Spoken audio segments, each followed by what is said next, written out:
யார் என்பதை விட அவரை பற்றி சில வரிகள். இவர் ஆசிரியராக பணியாற்றி பணி ஓய்வு பெற்றவர். மகரிஷி ஜோதிட ஆய்வகத்தின் பொருளாளர். நூற்றுக்கணக்கான ஜோதிட பாடல்களை கற்று வைத்திருப்பவர். அதை லாபகமாக எடுத்து பயன்படுத்தக்கூடிய வல்லமை பெற்றவர். நெட்டெடுப்பு கணக்கு மற்றும் ஜோதிட சுருதிகள் வழியாக அற்புதமான பலன்களை சொல்லக்கூடிய ஆற்றல் பெற்றவர். மாதாந்திர கூட்டம் மற்றும் பல ஜோதிட கருத்தரங்குகளில் பல்வேறு தலைப்புகளில் உரையாற்றி வலைதளங்களில் நல்ல புகழ் பெற்றவர். யூடியூப் வீடியோகளுக்கு வரும் கமெண்ட்ஸுக்கு கூட தனது நியாயமான திறமையான பேச்சால் சலிக்காமல் பதில் சொல்பவர். எத்துணை பெரிய ஜோதிட கருத்தரங்குகளில் உரையாற்றினாலும் ஜோதிட சுருதிகளை சொல்லாமல் தனது உரையை நிறைவு செய்ய மாட்டேன் என்ற வைராக்கியம் கொண்டவர் நமது சிறப்பு விருந்தினர் தொட்டியம் பெரியசாமி அண்ணா அவர்களை அன்புடன் உரையாற்ற அழைக்கிறோம். குரு தேவா மகேஸ்வரா குரு ஜாதா பரபரமா ஸ்ரீ குருவே நமக. இங்கு வருகை தந்திருக்கின்ற அனைத்து ஜோதிட பெருமக்களுக்கும், இச்சங்கத்தை சீர சிறப்புமாக நடத்தி கொண்டிருக்கின்ற தலைவர் ஐயா அவர்களுக்கும், அவருக்கு உறுதுணையாக இருக்கின்ற செயலாளர், பொருளாளர் மற்றும் நிர்வாக குழுவில் இருக்கின்ற அனைத்து ஜோதிட பெருமக்களுக்கும், என்னை வரவழைத்த ஈரோடு திரு வடிவேல் ஐயா அவர்களுக்கும் மற்றும் காணொலியில் கண்டுகொண்டு இருக்கின்ற அனைத்து ஜோதிட பெருமக்களுக்கு முதற்கண் என் வணக்கத்தை உரித்தாக்கிக் கொள்கின்றேன். இங்கே பலரும் பல தலைப்புகளிலே சிறப்பாக உரையாற்றினார்கள். ஆகவே பலரும் பல தலைப்புகளிலே சிறப்பாக பேசியிருக்கிறார்கள். நானும் எனக்கு தெரிந்த ஒரு சில கருத்துக்களை சொல்லுகிறேன். அதற்கு முன்பாக ஜோதி என்ற குருபதியும் வெள்ளி நீலனும் வெளிக்கின்ற கதிர்மதி செய் கணக்கனு பாம்பு ஆதி என்ற ராசி 12க்குள்ளே அடக்கி வைத்தார் ஆயன் தானம் வாதி என்ற ஞானியம் பலவாறாக வையகத்தில் பூட்டி வைத்தார் வரிசையாக இவற்றையெல்லாம் ஜென்மனுக்கு சாதகமாக எடுத்துக்காட்டி சமர்த்தாக பலன் சொல்வதுதான் ஜோதிடன் என்று சொன்னார். எந்த ஸ்தானத்திற்கு பலன் சொல்ல வேண்டும் என்றாலும் அந்த ஸ்தானத்தை 600 லட்சணமாக கொண்டு பந்தித்த ஓரையாதிபதி 12 ராசிகள் இருந்த தன்மை கொண்டு சிந்தித்து பலன்களை நான் சிப்பிடுவாய் குருவின் கடாச்சாரத்திலே என்று சொன்னார். இப்படி இந்த பாடல் இரண்டையும் நான் எங்கே சென்றாலும் கூட்டத்திலே சொல்லுவது வழக்கம். ஒரு ஆள் என்ன சொன்னாலும் நினைக்கல என்கிட்ட வந்தான், இந்த பாட்டை தெரியாது, இந்த பாட்டை தவிர வேற பாட்டு உனக்கு தெரியாது அண்ணான். அப்படிதான் வச்சுக்குவேன்னா இந்த பாட்டுல அப்படி என்ன முக்கியமான விசேஷம் இருக்குன்னா, முதல் பாட்டுல ஜோதிடம் என்றால் என்ன, இரண்டாவது பாட்டுல ஒரு ஜோசியம் எவ்வாறு ஜோசியம் பார்க்க வேணும்னா அப்படியாண்ணா சொல்லுங்கண்ணா. ஜோதி என்ற குருபதியும் வெள்ளி நீலலும் ஜொலிக்கின்ற கதிமதி செய்யும் கணக்கனும் பாம்பும், இதுல 9 கிரகத்தை சொன்னாரு. எண்ணிக்க ஆதி என்ற ராசி 12க்குள்ளே அடக்கி வைத்தார் ஆயன் தானும். 12 ராசிக்குள்ள இந்த 9 கிரகத்தை யார் யார் எங்கெங்க இருக்க வேண்டும் அடக்கி வைத்தார். அடுத்தவரி சொன்னாரு, வாதி என்ற ஞானியும் பலவாறாக வையகத்தில் பூட்டி வைத்தார் வரிசையாக. ஒரு கிரகம் ஒரு ராசியில் இருந்தால் ஒரே பலனை செய்யாது, பலவிதமான பலனை செய்யும்.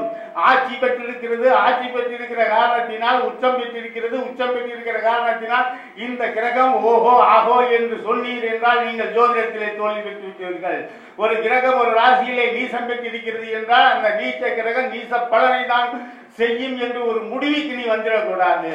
இதுதாய வாதி என்ற ஞானியம் பலவாறாக வையகத்தில் பூட்டி வைத்தான், இவற்றையெல்லாம் சாதகமாக ஜென்மனுக்கு சமத்தாக எடுத்து சொல்வதுதான் ஜோதிடம் என்று சொன்னார். யாருங்க அப்படின்னா அடுத்த பாட்டு பாரியா, உனக்கு ஜோசியம் சொல்ல வேண்டுமா லக்கணத்தை மையமாக வைத்து பாரு. உங்க அப்பனுக்கு ஜோசியம் சொல்ல வேண்டும் என்றால் 9ஆம் இடத்துக்கு போ.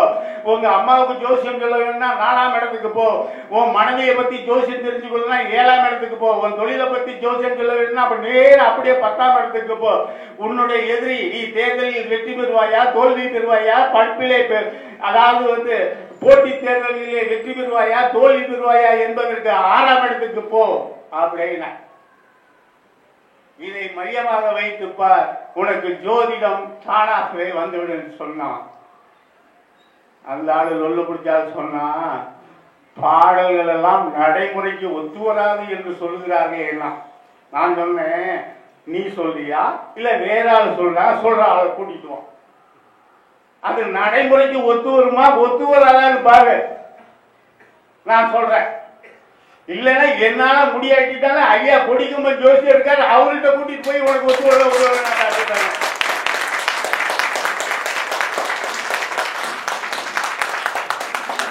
ஜோதிட பாடல்கள் அனைத்தும் 1500 வருஷங்களுக்கு முன்பாகவே பெரிய ஞானிகளாலும் பெரிய முனிவர்களாலும் எழுதப்பட்டது. முதலாவதாக பாரம்பரிய ஜோதிடத்திலே உண்பாதாக ராசியினுடைய காரக தத்துவம், இரண்டாவது பாவக காரக தத்துவம், மூன்றாவதாக கிரககார தத்துவம். இந்த மூன்றையும் மையமாக வைத்துதான் அக்காலத்திலே எல்லாருக்கும் ஜோசியம் சொன்னாங்க. அரசனுக்கு ஜோசியம் சொன்னா, அரசியாருக்கு ஜோசியம் சொன்னா, அமைச்சனுக்கு ஜோசியம் சொன்னா, ஏன் நாட்டுக்கே ஜோசியம் சொன்னா அடுத்த வருஷம் மழை பெய்யுமா அல்லது மழை பெய்யாதா என்பதை இந்த வருடத்திலே ஜோசியனை கூப்பிட்டு வச்சு எப்படியானுமா இந்த ஆள் சொல்லுவான், இந்த வருஷம் அதாவது எப்பொழுதும் வயங்கு வசையில் புயல் வயங்கு வெண்மீர் திசை திரிந்து தெற்கேக்கினும் தான் பொய்ப்பினும் வான் பொய்ப்பினும் தான் பொய்யா மலைத்தலைய கடற்காவேரி என்று பட்டின பாடலே சொன்னான்.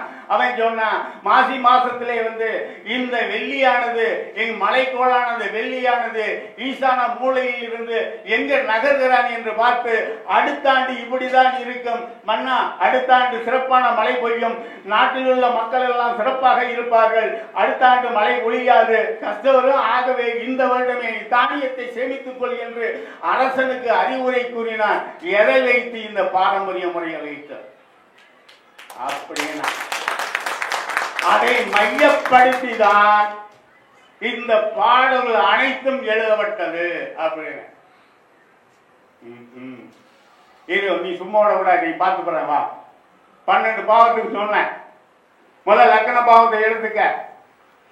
அவன் ஜென்ம லக்கணத்தில் சனி இருக்க, 4 அம்புலியில் இருக்க, மேவிய செவ்வாய் 7 விலங்குவத்தில் வெகுவும் கோவும் புதனும் ஒரு ராசில் கூடியிருந்தால் இவன் பூவுக்கு அரசனாக வாழ்வான் என்றேன்.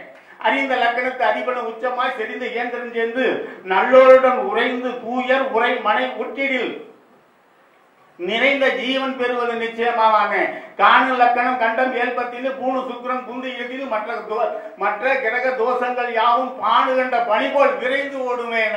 கேளப்பா குடிநாதன் ஆட்சி உச்சம் கெட்டவர்கள் கண்ணுட்டு நோக்கினாலும் சீலப்பா சிகமில்லை ஆளப்பா அகம்பொருள் நஷ்டமாக அப்பனே அரசாங்கத்தாருடைய பகையும் ஆகும். கூலப்பா குடும்பத்திலே குலமகனாக கொற்றவனே கூட்டுறவு விரிந்து போகும். 4 பாட்டு சொன்னேன். 4 பாட்டுக்கு 4 வழி.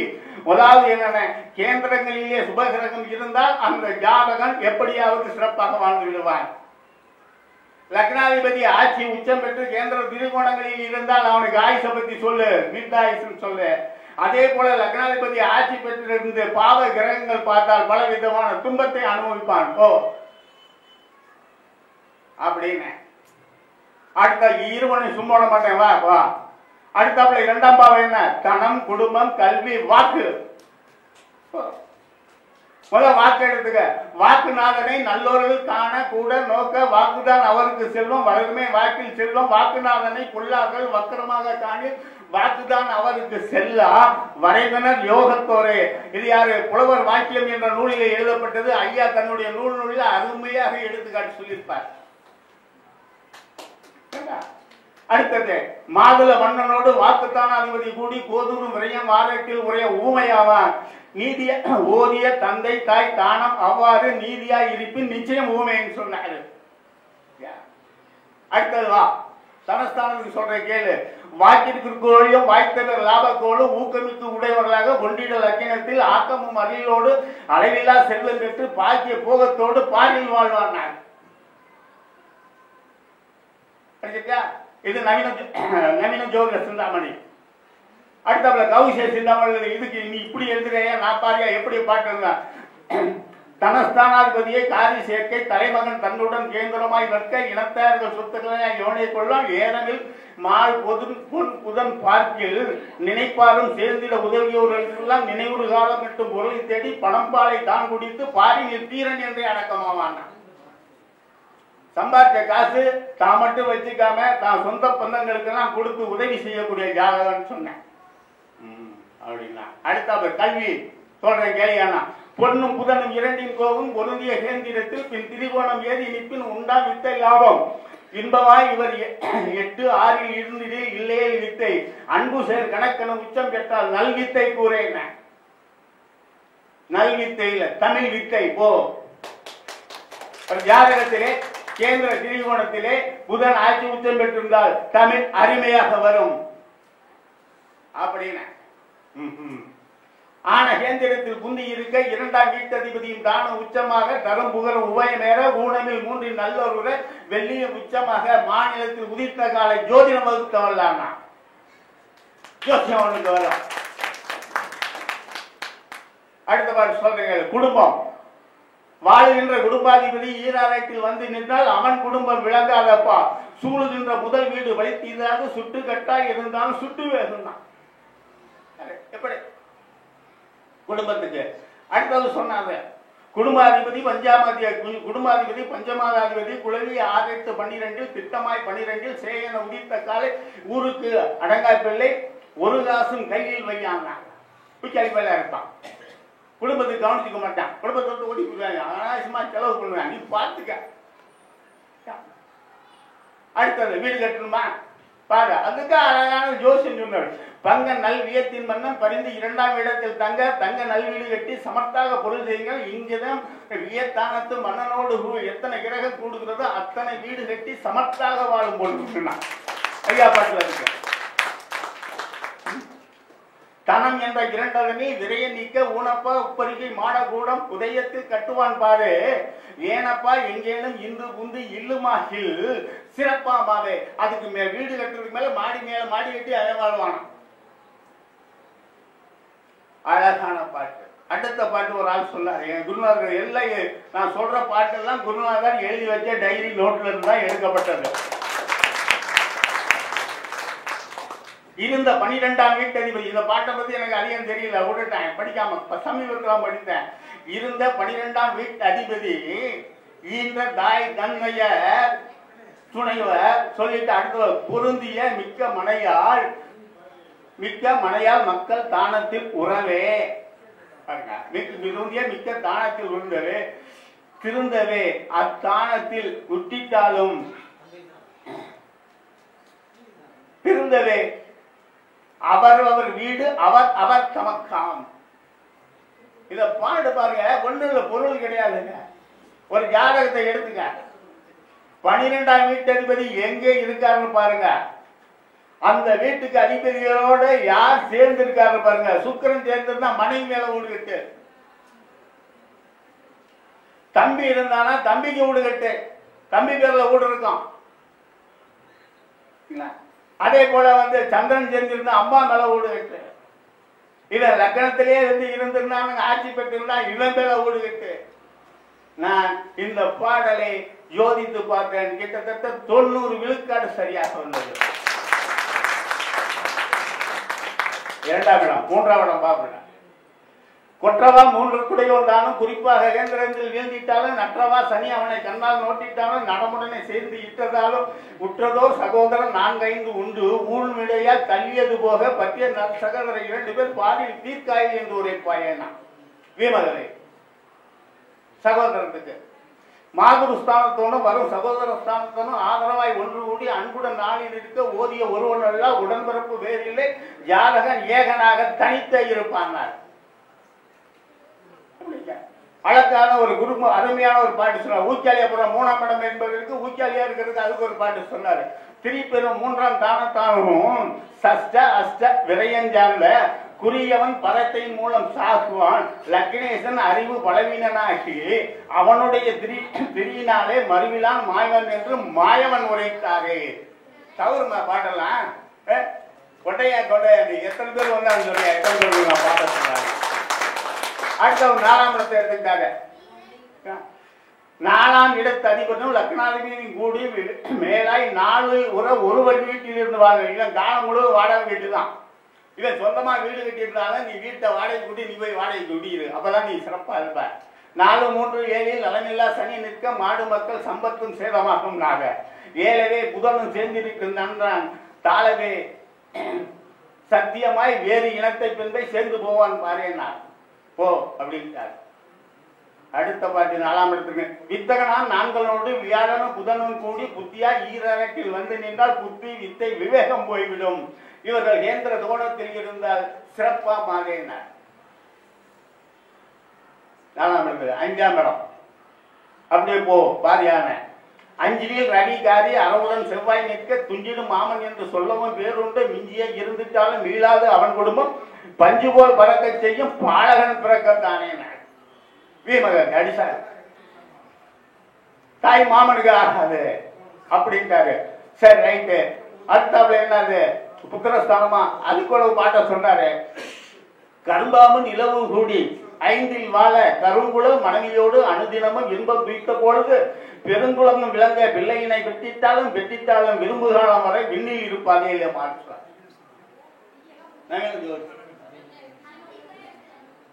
அடுத்தாப்புல ஒரு பாட்டு புஸ்தகம்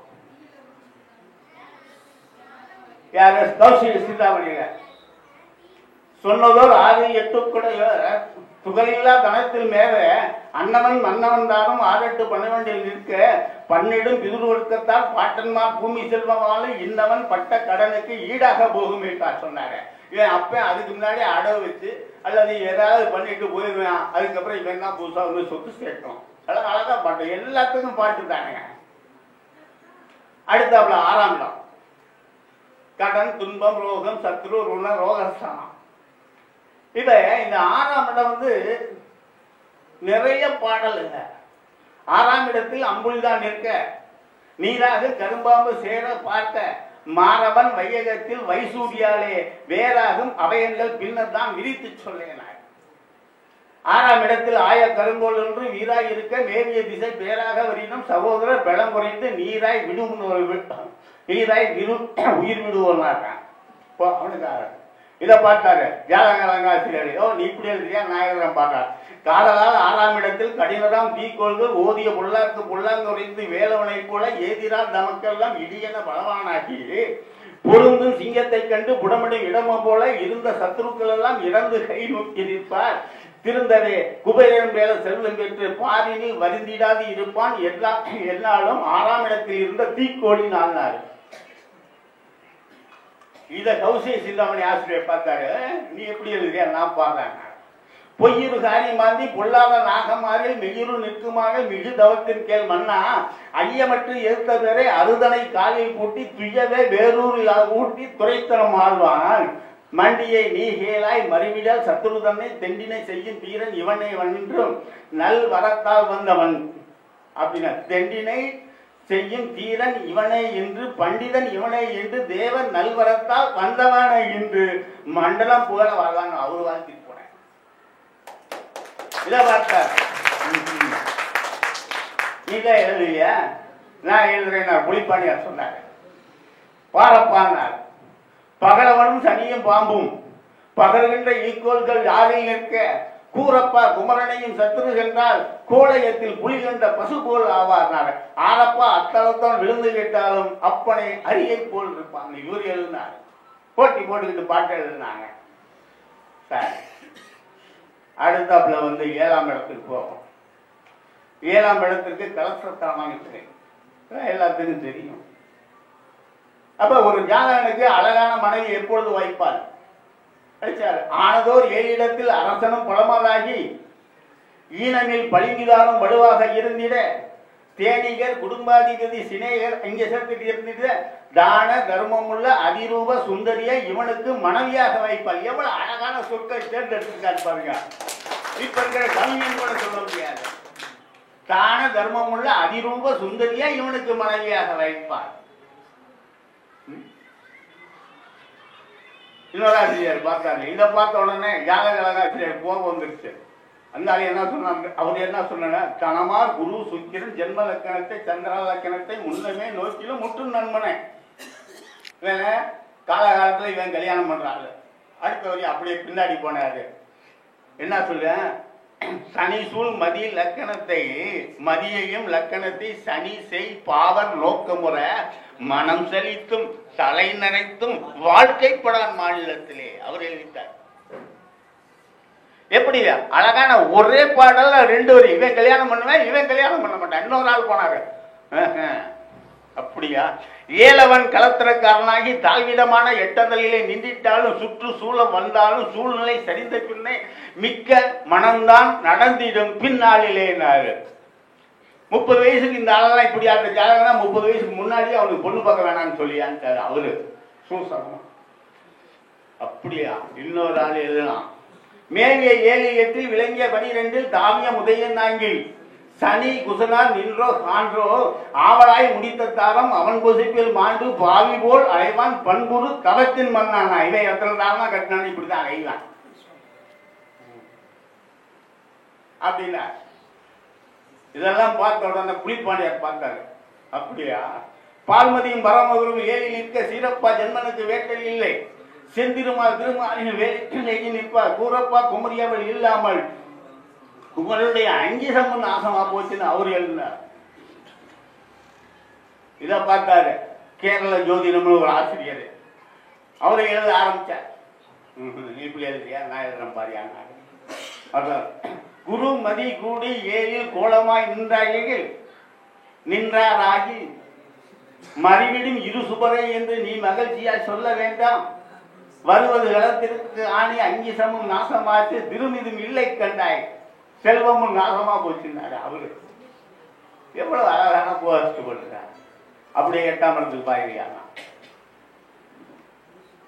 8ஆம் இடத்துக்கு தாண்டவ மாலை என்ற நூல்ல பார்த்தோம். 8ம் அதற்கு 8ஓனையும் ஆயில் என்று திட்டமுடன் எடுத்துரைப்பாய் மாமையிலே சீரிலா நட்டத்தை மாரகம் என்று எடுத்துரைப்பாய் மாமையிலே கலிசூல் அம்புவியில் உள்ளோருக்குனார். 8ஆம் இடமும் 3ஆம் இடமும் ஆயில், 2ஆம் இடமும் 7ஆம் இடமும் மாரகஸ்தானம். அதுக்கு பின்னாடி தான் சரந்திரம்னு குடிச்சாங்க. அடுத்தாவுல சொன்னாரு அட்டமத்தில் அரிகுசன் தங்கிட சட்டமாம் சப்தவத்தில் காதியும் துளங்கிட நட்டமின்றி நாயகனுடைய பாரியால் துட்ட நஞ்சினையே ஊட்டி கொள்வாள்லாம். இன்னொரு பார்த்தார் ஜாதகக்காரருக்கு பாரு. பண்ணும் அட்டமத்தில் சனியுற பொண்ணும் நோக்கிடேல் புருஷனும் இறப்பானே மண்ணும் காரி மதி புகழுடனை கூடி இன்னும் கொஞ்ச காலம் இருந்து போவானேன்னு அவரு பாடினார். இத பார்த்துட்டு சும்மா இருப்பார புலிப்பாணியாரே உள்ளுவாரா? படப்பா இன்னும் ஒரு செய்தி கேள்வி. படவரவு சனி செவ்வாய் வெய்யோன் ஏழில் வாரப்பா வந்ததொரு தாரமெல்லாம் வரிசையாக மாண்டிடுவார் வையகத்தில். ஆரப்பத்தான் அட்டமத்தில் இவர் இருந்தால் அப்பெண்ணின் கணவனுமே முந்தி போவான்.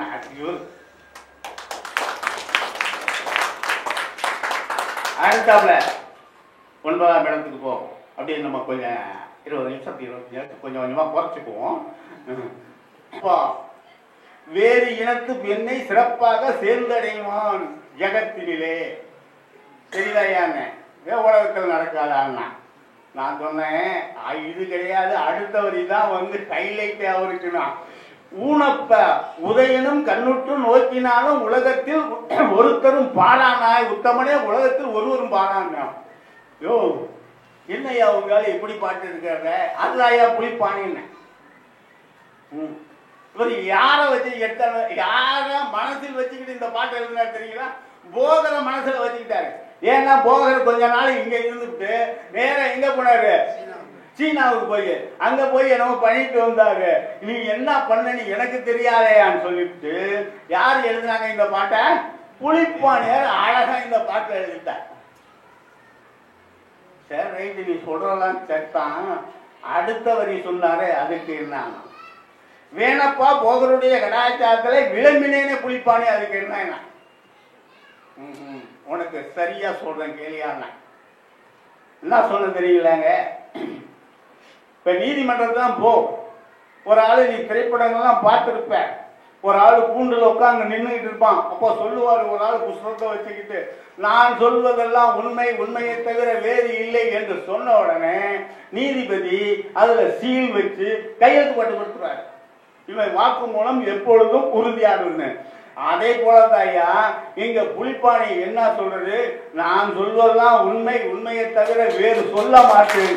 அதான் வேணப்பா போகர் மேல சத்தியம் பண்ணிக்கிற வேணப்பா போகருடைய கடாச்சாரத்திலே புலிப்பாணி நான் சொன்னேன்னு சொல்லிட்டு சாம்பு ஒட்டி கையெழுத்து போட்டு குத்தி கொடுத்துட்டாரு. இதுல ஏதாவது சந்தேகம் இருந்தா நேரா பள்ளிமலைக்கு போகிறதுக்கு பக்கத்துல அவர் இருக்காரு. அவர்கிட்ட கேட்டீங்க எவ்வளவு திருச்சி எழுதியிருக்காரு. அடுத்த பாடல் சரி இன்னும் நிறைய இருக்கு, கொஞ்சம் சுருக்கிறான். அடுத்தாப்புல ஏன்னா நம்ம ஹீரோ வந்து சனி பகவான், அவரை பத்தி ஒரு பாட்டு சொன்னாதான் நமக்கு திருப்தி. 6, 3, 12 அந்தகன் இருப்பான், கூறும் பேர் உண்டாம், குறைவில்லா செல்வம் உண்டாம், ஏறும் பல்லக்கு உண்டாம், இடம்பொருள் ஏவல் என்றால் காரும் அஷ்டலட்சுமி கடாட்சியாக மேன்மேலும் உண்டாகலாம். சரி இதுக்கு மேல ஒரு பாடல் என்ன, இந்த ராகு கேதுவத்தை இன்னும் தொடர் இல்லை தொற்றம். வல்லரவு சேந்தெடுத்தல் தனித்தே நின்று மறைவனோடு இசைஞானி மருவக்கானே எல்லையில்லா தனத்துக்கு தலைவன் இவனை நின்று எடுத்து உரைப்பதற்கு ஏதுவாய் இருப்பான். நல்லவன் என்று உரைப்போரில் சுங்கன் புந்தி நவகோணத்தில் இருப்பானாக இல்லை என்று வந்தவருக்கு இரு நிதியும் வழங்குகின்ற வள்ளல். இந்த பாடல் ராவணகாவியம் என்ற நூலில் இருந்து ராவணனுடைய பெருமையை பேசுவதற்காக சொன்ன பாடல். இதுக்கு நல்ல ஒரு பாடல் எழுத வேண்டும் என்று நினைத்த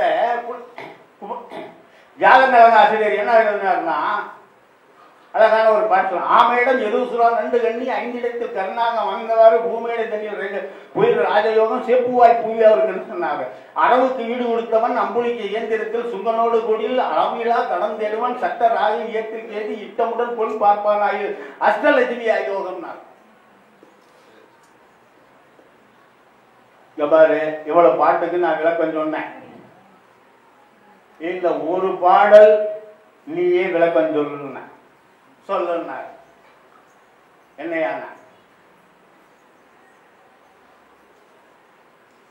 ஆரப்பா கரும்பாம்பு ஆறில் ஏற, அப்பனே செம்பாம்பு ஈராற, சீரப்பா சிறந்த ஒரு வேந்திரம் ஏற, சிவசிவா அஷ்டலட்சுமி யோகம். இது ஏதாவது படிக்கிறது கஷ்டமா இருக்குங்களா? அவனை கேட்டேன் ஏதாவது படிக்கமா இருக்கியா? ஆரப்பா கரும்பா மாதிரி சொல்றது கஷ்டமாயா? 2வது பிள்ளைக்கு தவிர படிச்சுட்டு போய் ஆரப்பா கரும்பா மாதிரி அப்பனே கஷ்டமாக. ஏன்னா ஒரு குரூப் திரிறாங்க பாடல் படிப்பது கஷ்டம் கஷ்டம்னு சொல்லி நிறைய பேரை பாடலை படிக்க விடுறது.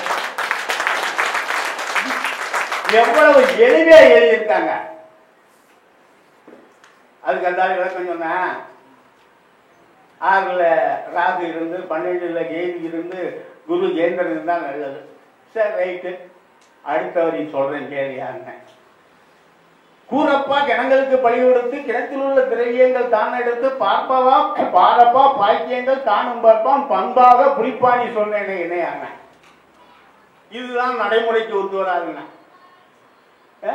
ஆடு கோழி கிடா வெட்டி கிணத்துல பார்த்தா வந்து பொண்ணும் பொருள் வந்துருமான்னா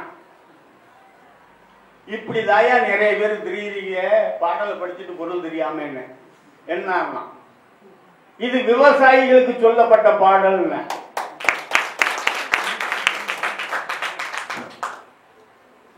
என்னன்னா நீ விவசாயம் செய்கின்ற பொழுது உன் நிலத்துக்கு விட்டாது பாவ சக்திகளுக்கு துர்சக்திகளுக்கு அதை விரட்டுவதற்கு நீ என்ன பண்ணிடுனா இந்த தேவதைகள் இருக்காங்க பாருங்க, அவங்க பூத கணங்களுக்கு நீ சூடம் சாம்பிராணி பத்தி கொளுத்திட்டு வீடு கட்டிக்கும் போது 4 மூளைக்கு என்ன பண்ற எலும்புச்சம்பளத்தை அறுத்தி தூக்கி எறியல, அதை தூக்கி எரிஞ்சிட்டு நீ என்ன பண்ணணுங்க எடுத்துட்டு அப்புறம் விவசாயம் பாரு. அப்புறம் என்ன கிணத்தில் உள்ள திரவியங்கள் தானே எடுத்துனா நான் சொன்னேன் கிணத்துல என்ன இருக்கு தண்ணி தானே இருக்கு. அந்த தண்ணியை எடுத்து ஒழுங்காக வயக்காட்டில் பாய்ச்சு நிலத்துக்கு பாய்ச்சு ஒழுங்காக பாய்ச்சின்னா உனக்கு வெள்ளாம விளையும். வெள்ளாம விளைய நல்ல வெள்ளாம விளையும். அதை சந்தையில வித்து விட்டு பாக்கியங்கள் தானும் பார்ப்பார். இத புரிஞ்சிக்காம அந்த பாட்டு நடைமுறைக்கு வரலன்னா பாரப்பா பாக்கியங்கள் தானும் பார்ப்பான் பண்பாக புளிப்பானி சொன்னேன். இப்ப வந்து கிட்டத்தட்ட இதுவரையிலும் வந்து நம்முடைய குருநாதருடைய பாட்டு தான் சொல்லிட்டு இருந்தோம். இப்ப கொஞ்சம் வந்து மற்ற விஷயத்துக்கு போகும். இன்னைக்கெல்லாம் ஆண்டு விழா போகணும்னாங்க. ஒரு காலத்துல 10 ஆண்டுகளுக்கு முன்னாடி ஆண்டு விழா சிறப்பாக இருந்துச்சு, நிறைய போவாங்க. அதுக்கப்புறம் கொஞ்சம் கொஞ்சமா சுருங்கி வந்து ஆண்டு விழான மேடையில் நாங்க இருப்போம், ஒருத்தர் பேசிக்கிட்டு இருப்பார், அங்க கூட்டமா பேசிக்கிட்டு இருப்பாங்க. என்ன இங்க வந்து பார்த்த உடனே தான் எல்லாரும் உற்று கவனிக்கக்கூடியவர்களாக இருக்காங்க. மற்றவங்களாம் பேருங்க. என் குருநாதர் வந்து ஒரு ஆண்டு விழா கடைசியா பேசினது அந்த ஆண்டு விழாவில் தான். அவர் கஷ்டப்பட்டு வந்து சாதக சிந்தாமணி என்ற நூலில் இருந்து 22ஆம் திரைகாணத்தை எப்படி பார்ப்பது என்று நினைத்துட்டு ஒரு மனுஷர் வந்து குறிப்பு எடுத்துக்கிட்டு போய் இருக்காருங்க. இத கேட்கறதுக்கு ஆள் இல்லைங்க. நீ இந்த உலகத்தை யாரா இருந்தாலும் 22ஆம் கண்டு ஐயாவை தொட்டு வேற யாரும் விளக்கமா சொல்லுங்க, சொல்ல மாட்டாங்க. சொல்ற ஆளையே கேட்க விட மாட்டாங்க. அந்த சமயத்துல மெட்ராஸ்ல இருந்து ஒருத்தர் தலைமை ஏற்று வந்துட்டாருன்னா அங்க சங்கத்தை நடத்துறவங்களே அப்படி குப்புன்னு அவரு பின்னாடியே தான் போனாங்களே ஒழிய இவரை பேச விட்டு இவர் என்ன சொல்றாரு கேட்கறதுக்கு ஆள் கிடையாதுங்க. அதான் இப்ப இருக்கிற ஆளுகள் பார்த்தான். இவங்க எல்லாம் கேட்க வைக்கிறது என்ன செய்யணும்னா ஐடியா பண்ணாரு. இந்த ஆரம்ப காலத்துல 30 வருஷம் 40 வருஷத்துக்கு முன்னாடி இந்த பள்ளிக்கூடத்துல ஆண்டு விழா நடத்துவாங்க. நாங்க படிக்கிற பொழுதுதான். அப்ப காந்தியை பத்தி பேசு, பாரதியாரை பத்தி பேசு, வீரபாண்டிய கட்டமொழி கப்பலோட்டிய தமிழனை பத்தி பேசு, குமரனை பத்தி பேசலாம் சொல்லுவாங்க. அப்பெல்லாம் ஊருக்காரன் ஒருத்தரும் கண்டுக்க மாட்டான். இத பார்த்தான் தனியார் ஸ்கூலுக்காரன் பார்த்தான். என்ன பண்ண ஆண்டு விழா பேர்ல என்ன பண்ணுவேன்னா ஒரு 10 பாட்டு 15 பாட்டை நல்ல செலக்ஷன் பண்ணி போட்டு அந்த பள்ளிக்கூடத்துல படிக்கிற பிள்ளைகளை ஆட விட்டான். இந்த ஆடுற பிள்ளைகளோட சொந்தக்காரன் எல்லாம் அவன் சொந்தக்காரனுக்கு ஆள் விட்டு பள்ளிக்கூடத்துல ஆடுலாம் நடக்கிறது, என் பொண்ணு டான்ஸ் ஆட போது வாயான்னு சொன்னா கும்பல் ஆட கும்பல் தோழி போச்சு. பள்ளிவிழா பாருங்க, இந்த பள்ளிக்கூடத்துல இருக்கிற ஆண்டு விழா இதே மெத்தட் தான் நடக்கும். இத பார்த்தாங்க நம்முடைய ஜோதிடர்கள். அப்படியா பார்த்தாங்க, எங்காவது பார்த்தாங்க. இனிமேல் போடு ஆண்டு விழானா வந்து ஆட்டம் பாட்டம் போட்டுனாரு. இப்ப எல்லாம் ஜோதிடர் மாநாட்டிலே 12 மணி வரல ஆட்டம் பாட்டம் கொண்டாட்டம். அதுக்கு மேலதான் பேச்சு. இதெல்லாம் பார்த்துட்டு இவங்க என்ன சொல்றாங்க, உடனே வந்து ராத்திரி 10:30 மணிக்கு மேல ஒரு ஆளை ஏற்றி விட்டாங்க. ஏற்றி விட்டு அவர் ராத்திரி 1:30 மணி மேல பேசினாரு. பேசின உடனே ஒரு 50 பேர் முடிச்சுக்கிட்டு இருந்து பார்த்தாங்க. முடிச்சுக்கிட்டு இருந்து பார்த்துக்கிட்டு இவர் 1:30க்கு மேல வந்து முடிச்சுட்டாரு. என்ன சார் பொசுக்குன்னு அதுக்குள்ள முடிச்சுட்டு நான் உட்கார்ந்து. அவரு சொன்னாரு, நான் எழுதிட்டு வந்த சரக்கு அவ்வளவுதாயா முடிஞ்சு போச்சு, அடுத்த ஆண்டு மாநாடு அடுத்த ஆண்டு ஆண்டுல கூட இன்னும் நிறைய வர விடிய விடிய சொல்றது அவரு போயிட்டார். அப்ப ஜோதிட மாநாடு ஜோதிட ஆண்டு விழால எப்படி இருக்கு பாருங்க. ஆக கருத்துக்கு முக்கியத்துவம் இருக்க வேண்டும் என்பது சொன்னார். கடைசியாக ஒரு பாடலை சொல்லி நிறைவு செய்ய விரும்பலாம் என்று இருக்கின்றேன். ஒரு புறநானூரிலே ஒரு பாடல்,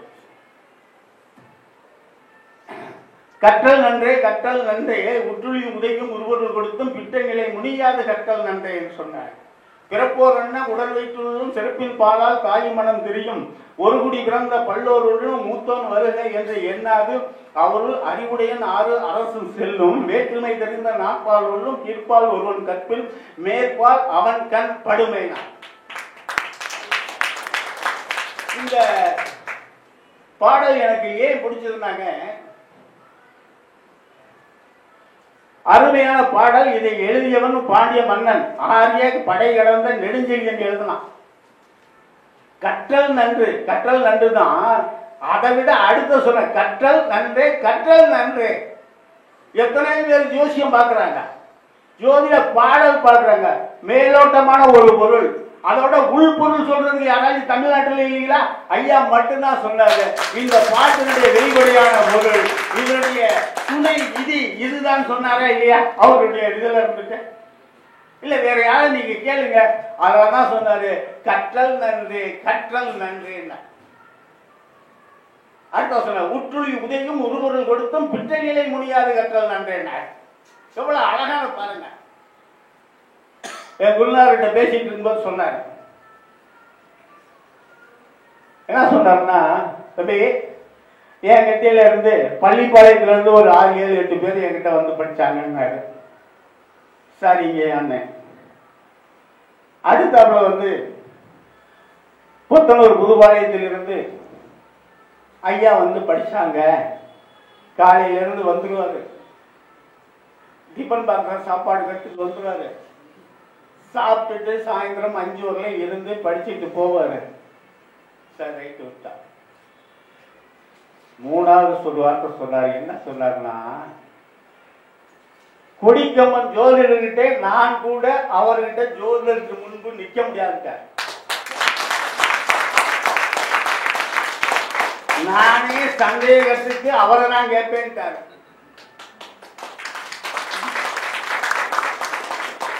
இன்னைக்கெல்லாம் பாத்தீங்கன்னா ஜோதிட மீட்டிங் போட்டு ஆண்டு விழாவில் போட்டு பட்டமோ பட்டம் பட்டமோ பட்டம் வாரி வழங்கிக்கிட்டு இருக்காங்களே. இந்த ஜோதிடர் நம்முடைய குருநாதர் வந்து என்கிட்ட கற்றவர், என்னை விட சிறந்த கற்றிருக்கிறார் என்று யாராலும் வந்து கொடுத்தவங்களை யாராலும் சொல்ல முடியுமா? ஒரு குருவுக்கு அழகு என்னங்க? திருவள்ளுவர் சொன்னார்ல, தம்மின் தம்மக்கள் அருளுடைமை. ஆகவே ஒரு குரு வந்து தன்னுடைய சிஷியனை, தன்னிடம் படித்த மாணவரை பாராட்ட வேண்டும். அப்பொழுதுதான் அந்த குருவுக்கு பெருமை. அதனாலதான் அந்த குரு இருக்கிறனால்தான் ஐயாவை வந்து இங்க என்ன முன்னாடி வச்சு இன்னும் வணங்கிட்டு இருக்காங்க. அடுத்தாப்புல 7-8 பேர் 10 படித்தாங்கன்னு சொன்னாங்கல்ல, அதை பத்தி சொல்லல. அப்புறம் ஏன்னா அது அடுத்தவங்களை பத்தி சொல்லக்கூடாது. புற்றுளி உதவியும் ஒருவர்கள் கொடுத்த பித்தனை முனியாத கற்றல் என்று பிறப்போர் அண்ணா உடல் வைத்துள்ளும் சிறப்பின் பாரால் தாயும் மனம் தெரியும். யார் 10 பேர் கற்றாலும் அந்த கற்றவர்களிலே சிறப்பாக யாரு கற்றார்களோ அவர்களை தான் அந்த கற்றுக் கொடுத்த ஆசிரியர் பாராட்டுவார் என்பதற்காக தான் அந்த பாட்டை சொன்னார். அடுத்த வரி சொன்னார், ஒரு குடி பிறந்த பல்லோர் உள்ளும் மூத்தன் வருக என்று எண்ணாது அவருள் அரசு அறிவுடையான் ஆறு அரசும் செல்லும் சொன்னாங்க. நல்லா இருக்குன்னு சொல்ல மாட்டான். அவன் சொல்லுவான், நீங்க பாடுற பாட்டு நல்லா இருக்குங்க. அப்ப என்னங்க பாடுற பாட்டு எங்க கொண்டு சேர்த்திருக்கிறதுங்க? சேர்த்திருக்க யார் சேர்த்தது? இந்த பழமையான பாடல். இன்னைக்கு நாள்ல இந்த பாடல் எதுக்கு சொன்னா அதுக்காக சொன்னாங்க. அப்ப புகழ் என்பது என்ன? தானாக தேடி வரணும்.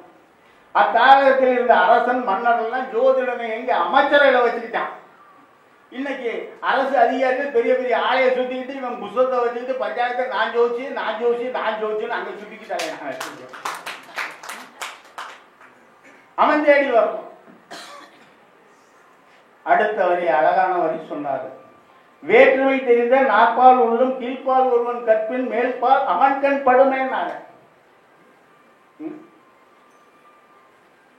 இந்த ஊர்ல வந்து புதுப்பாளையமாக இருந்தாலும் இங்க இருந்தாலும் ஐயாவுக்கு என்று ஒரு தனி மரியாதை இருக்குல்ல. அந்த மரியாதை எதற்கு? அவர் கற்ற கல்வி ஜோதிட கல்வியாக அவருக்கு மரியாதை.